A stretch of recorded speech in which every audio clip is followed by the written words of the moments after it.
But do you think that these people who are like less intelligent are like more happier? And I feel like intelligence sometimes and people have spoken about this who are like fast intelligent, where it's like the more intelligent you are, the sadder you'll be and the worse your life will be. Yeah, they say ignorance is bliss. I think it's two ways. I know what you're saying. Ignorant people can, to a degree, be happier in certain scenarios than others. Good. Yeah, because they don't understand what's really happening. Yeah. They don't understand about the battle of good and evil. They don't understand about the Matrix. They don't understand that they're a slave. Yeah. They don't understand it. And they're ignorant to how good their life could be. So they think their life is good. I understand all that. But that all changes when times get hard.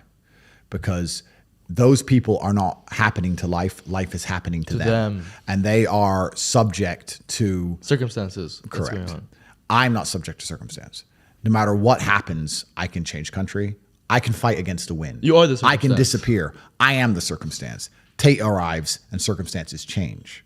Whereas these people cannot do that. The circumstances dictates their life. And on a long enough time scale, especially in the world we're currently living in, I think that things are going to get a lot harder for these people. And they will see soon that ignorance is not bliss because they cannot pay their heating bill. Whereas if they were less ignorant and paid attention, they'd be able to be living in a mansion like me with heating on full blast. So this is what happens. And it's good until it isn't, being ignorant.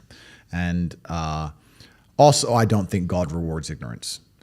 And I don't think most people out here are ignorant. I don't think but I'll say this now. I don't think most people out here are ignorant. I think that most people out here are cowards. And they choose to be ignorant. Yeah, I think they choose to be ignorant because they're cowards. They pretend there's no battle. They pretend there's no fight because they're too scared to fight.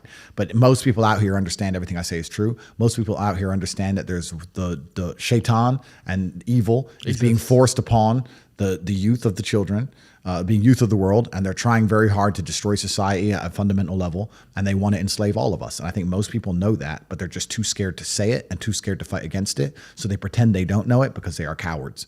Ignorance is not our problem. Cowardice is our problem. And I'll say one thing.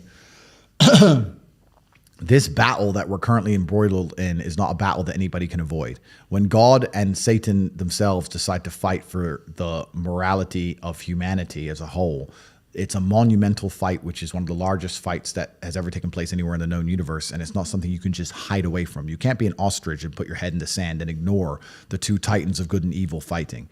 You have two choices. Either you understand what's happening in the world today and you're on the side of good and you're fighting against the Matrix, or you've accepted all the Matrix programming to pretend that there is no battle, and then by extension, you're going to end up fighting against your own mind. Yeah. And you're going to be in a fight either way. Your mind's either right and you're fighting externally against the enemy, or you've accepted the Matrix programming and you're sitting there fighting against your own depression, your own anxiety, fighting against your own struggles inside of yourself. You're going to fight anyway. There is no way to avoid this. So you have to make a decision. Do you want to have control of your own mind and control of yourself and fight for God and fight on the side of good against evil?